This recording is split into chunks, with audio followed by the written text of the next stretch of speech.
नमस्कार, आपण पाहत आहात पुणे लाईव्ह न्यूज. पाहुयात आज दिवसभरातील ठळक घडामोडी. आळंदीमध्ये इंद्रायणी नदीत महिला पोलीस कर्मचारी बेपत्ता झाले आहे. ही घटना रविवारी दिनांक 25 ऑगस्ट रोजी सायंकाळी 5:15 वाजताच्या सुमारास घडली. अनुष्का सुहास केदार, वय 20 वर्षे, राहणार लक्ष्मीनारायण नगर, दिघी असे इंद्रायणीत बेपत्ता झालेल्या पोलीस महिलेचे नाव आहे. आळंदीचे पोलिसांकडून प्राप्त झालेल्या माहितीनुसार अनुष्का केदार या पुणे ग्रामीण पोलीस दलात कार्यरत होत्या. त्या सध्या पुणे ग्रामीण मुख्यालय येथे नेमणुकीस होत्या. त्यांनी रविवारी सायंकाळी 5:15 वाजताच्या सुमारास इंद्रायणी नदीच्या नवीन पुलाजवळ गरुड खांबावरून नदीत पडल्याची शक्यता आहे. घटनेची माहिती मिळताच आळंदी पोलिसांनी घटनास्थळी धाव घेतली. अनुष्का केदार यांना नदी शोधण्याचे काम सुरू आहे. मात्र पावसामुळे इंद्रायणी नदीला मोठ्या प्रमाणात पाणी आले आहे. त्यामुळे शोध कार्यात अडचणी येत आहेत. महिला पोलीस नदीत पडल्या की अन्य काही कारण आहे का, याचा शोध पोलीस घेत आहेत. खेड तालुक्यात संततधार पावसाने पुन्हा एकदा जोरदार हजेरी लावली आहे. रविवारी 25 ऑगस्ट 2024 रोजी खेड तालुक्यात दमदार पावसाचे चित्र पाहावयास मिळाले. शनिवार आणि रविवार असे 2 दिवस वरुण राजाने संततधार बरसात केली. अशातच सुट्ट्यामुळे पर्यटक आणि निसर्गप्रेमी मंडळींनी भीमाशंकर परिसरातील धबधबे आणि निसर्गाच्या सानिध्यात भटकंतीसाठी गर्दी केल्याचं चित्र पाहावयास मिळालं. खेड तालुक्यातील चासकमान आणि भामा आसखेड धरणाचे दरवाजे उघडण्यात आले. भामा आसखेड व चासकमान धरणातून दिवसभरात कमी अधिक प्रमाणात येणाऱ्या पाण्याच्या येवेनुसार नदीपात्रात विसर्ग सोडण्यात येत होता. वांद्रे येथील पर्यटनस्थळी नागरिकांची मोठी गर्दी झाली होती.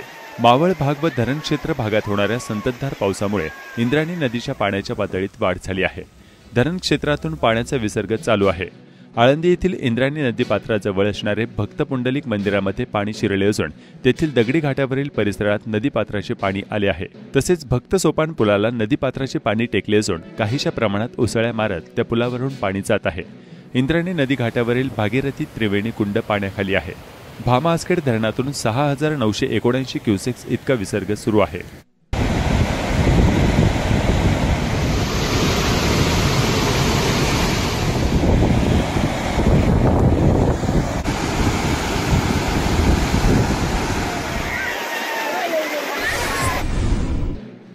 भरधाव कंटेनरने दिलेल्या धडकेत महिला गंभीर जखमी झाल्याची घटना म्हाळुंगे या ठिकाणी घडली आहे.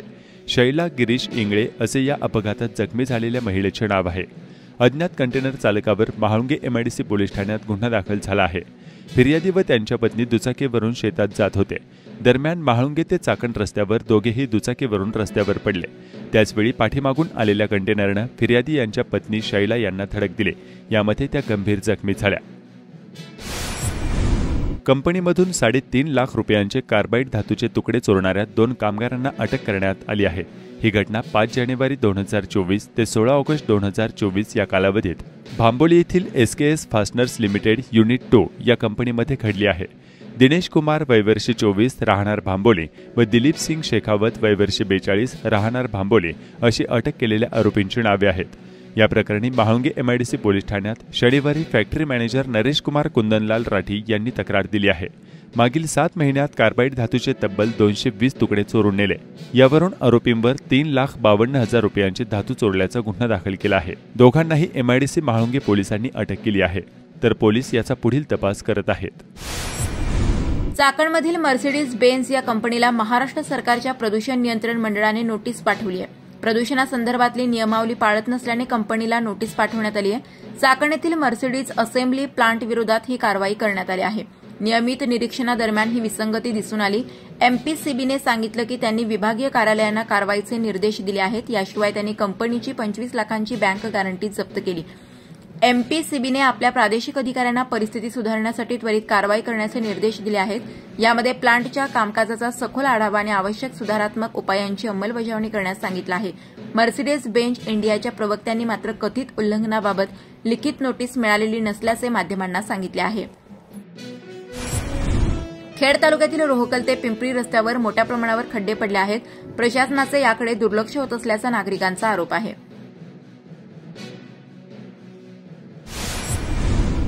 पुणे नाशिक महामार्गावर ठिकठिकाणी मोठ्या प्रमाणावर कचरा टाकला जात असून पावसाळ्यात चाकण ते आळंदी फाटा भागात प्रचंड दुर्गंधीचा सामना नागरिकांना करावा लागत आहे.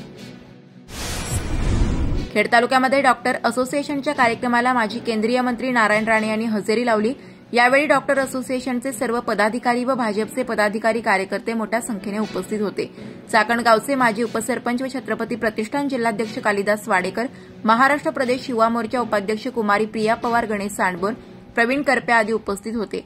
खेड तालुक्यात नियोजित कार्यक्रमानिमित्त आलेले माजी केंद्रीय मंत्री व खासदार नारायण राणे यांनी खेड तालुक्याचे माजी आमदार नारायणराव पवार यांच्या सुकन्या व भाजप महाराष्ट्र प्रदेश युवा मोर्चा उपाध्यक्ष प्रिया नारायणराव पवार यांच्या निवासस्थानी भेट दिली। यावेळी त्यांनी स्वर्गीय आमदार नारायणराव पवार यांच्या अनेक आठवणींना उजाळा देत प्रिया पवार यांना पुढील वाटचालीसाठी मार्गदर्शन करत उपस्थित पदाधिकारी व कार्यकर्ते यांच्याशी संवाद साधला। आमचे मित्र आमदार दिलीप मोहिते पाटील, डॉक्टर असित अरगडे साहेब अध्यक्ष, डॉक्टर प्रशांत सेलार सचिव, डॉक्टर सागर पाटील खजिनदार, doctor Supriya Patkar, doctor Vikram Shevale, doctor Milind Kulkarni, doctor Mandar Ranade, doctor Walke, doctor Sona, माननीय कालिदास दादा वाडेकर, त्याचप्रमाणे ॲडव्होकेट गणेशजी शांडबोर, माननीय प्रियाताई नारायणराव पवार, या मंचकावर असलेले अन्य मान्यवर, संस्थेचे सर्व पदाधिकारी। मी काय डॉक्टर नाही, त्यामुळे तुमचा कुठलाही कायदा कुठलाही कलम मला लागू नाही। अटी शर्तीमध्ये मी येत नाही। मी भारतीय नागरिक आहे, भारतीय संविधान मी फॉलो करतो, मलाही आहे। त्यामुळे डॉक्टर लोकांनी एक समजावं, शहरी ग्रामीण दिल्ली मुंबई मेडिकल क्षेत्रात वेगळा कायदा नाही, एकच कुलकर्णी एकच।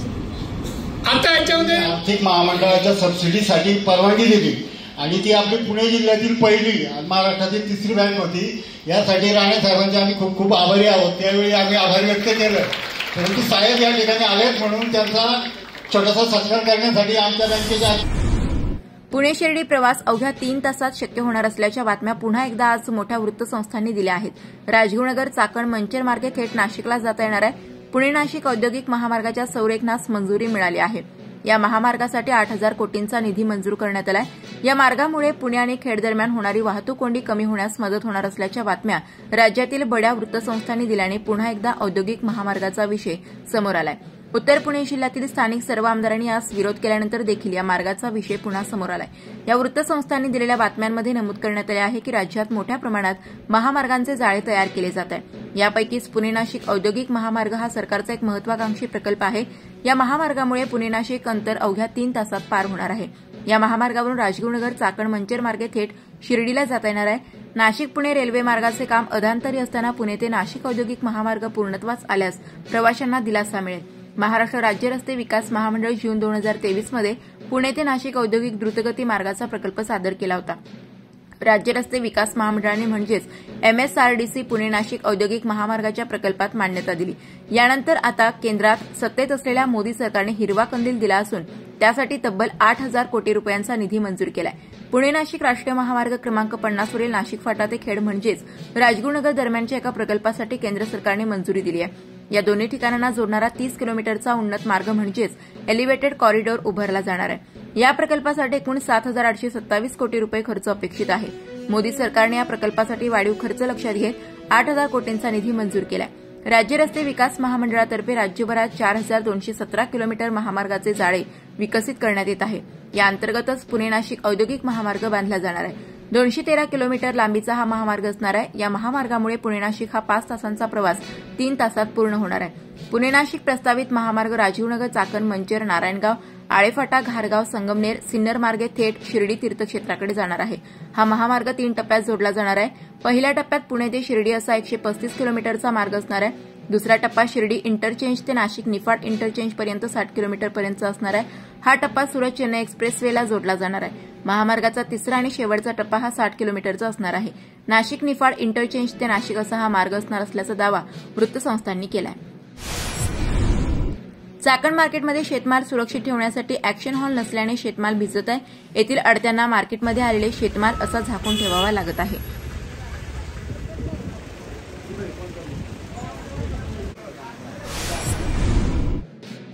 क्रांतिकारक शिवराम हरिराजगुरू यांच्या 116व्या जयंतीनिमित्त गडकिल्ले सेवा संस्था यांनी संकलन केलेल्या भारतीय स्वातंत्र्य लढ्यातील 100हून अधिक क्रांतिकारकांचे दुर्मिळ छायाचित्र व जीवनपट प्रदर्शन सोहळा जाणीव परिवाराच्या वतीने आयोजित करण्यात आला होता।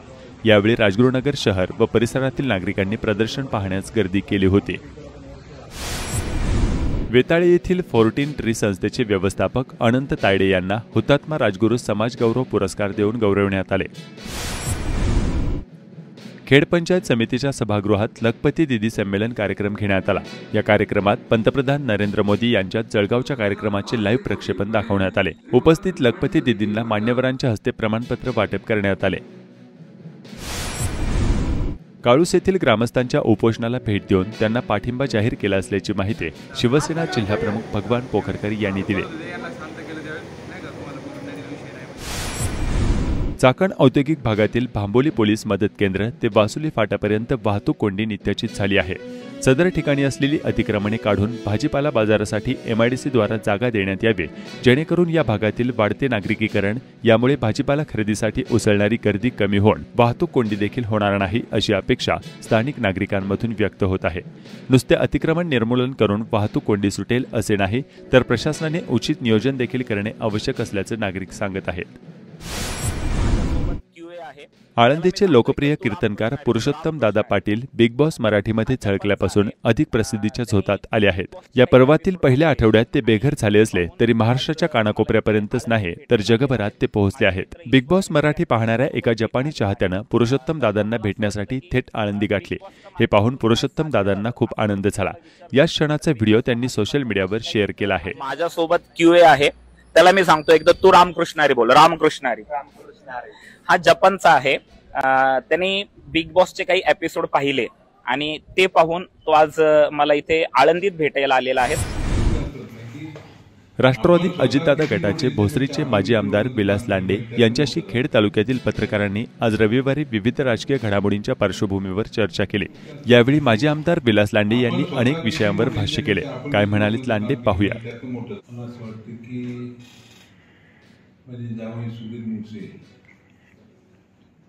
हे या खेड तालुक्यामध्ये चुकी असं आपण या ठिकाणी सांगितलं। आणि दुसरे माझे मोठे साडूचा मुलगा भोसरी विधानसभा मतदारसंघामध्ये अजित गावाने हे त्या ठिकाणी चूक आहे। आता लोकशाही आहे, लोकशाहीमध्ये कोणाला कुठं राहायचा उभं राहण्याचा अधिकार आहे, तो लोकशाहीप्रमाणे ते त्या ठिकाणी ते प्रयत्न करतात। आता अनेक नातेवाईक तसं पाहिलं तर पिंपरी शहरामध्ये नाही तर आमच्या पुणे जिल्ह्यामध्ये जवळचे नातेवाईक जर पाहिले तर माझे अनेक आहेत। आमदारांमध्ये सुद्धा सुनील टिंगरे माझ्या मावस भावाचाच मुलगा त्या ठिकाणी येतो, महेश लांडगे माझ्या मोठ्या बहिणीचे जावई आहे, असे अनेक नाते त्या ठिकाणी सांगण्यासारखे। सुनील शेळके माझ्या मामाचे जावई आहे आणि माझे मामा सुद्धा माझे आमदार ज्ञानेश्वर लांडगे त्या ठिकाणी आमदार होते।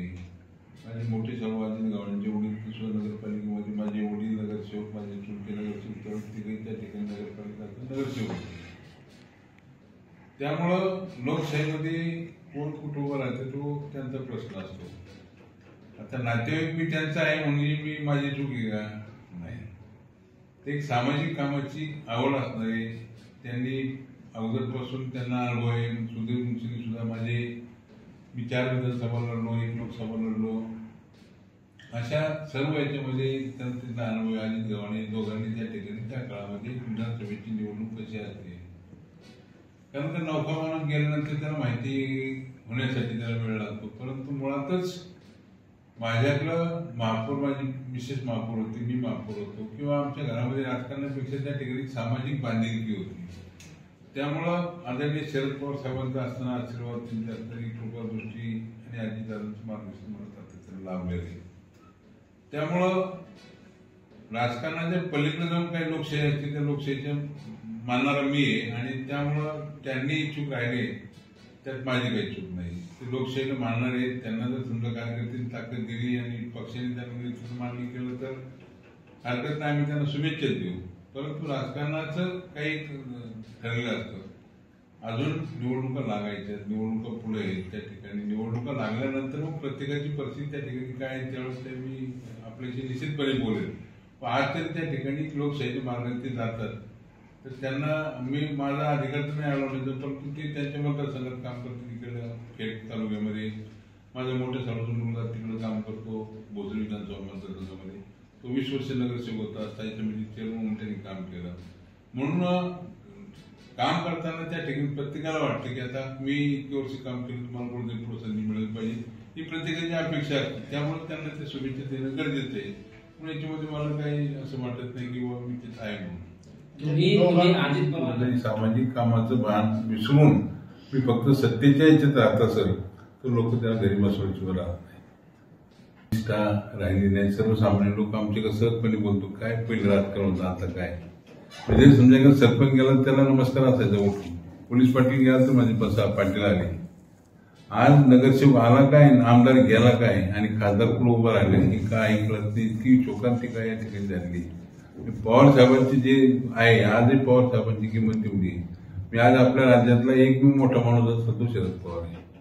मी जरी अजितदादांच्या गटातला असलो पण शेवटी शरद पवार त्या वयाच्या असले तरी पण ती शेवटी काम करणारा माणूस कोण आहे, त्यांच्यावरती विश्वास कोण ठेवतं, सर्वसामान्य शेतकरी.